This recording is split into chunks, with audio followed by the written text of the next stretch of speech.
And as we consider that this morning, I want you to consider that doubting is not your problem, but what you do with your doubts. Do you lean into God, to truth, or do you use it as a reason to run away? So we consider first this notion of doubt, the doubting of the faithful. We land on this man by the name of John the Baptist. This is the same one later in this passage that Jesus will declare that no one born of man and woman is greater than John the Baptist. In other words, Jesus says, this is the greatest of them all, John the Baptist.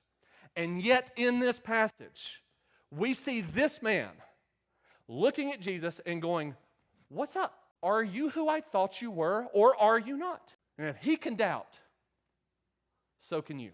You know, I think, though, when we consider why he doubts, it gives us some insight. What is it that brings John the Baptist to this place of intense doubt?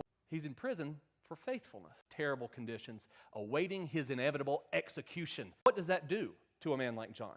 And so John the Baptist has these expectations, none of which are being met, and it causes intense questions in his mind. And like John the Baptist, some of your doubts are rooted in circumstances. God is not fulfilling in your life what you felt like he was supposed to do. I don't know what it is in your life, but it causes the question marks to arise. Are you the one or are you not? For others of you, the doubt might not be as much circumstantial as they are intellectual. You think to yourself, how do I know that this is accurate? How do I know a God exists? How do I know that Jesus is the one? In any case, doubts prevail over all of our lives. At some point or another, they will be there. And my point to you this morning is that the doubts themselves are not the problem. The problem is, what will you do with those doubts?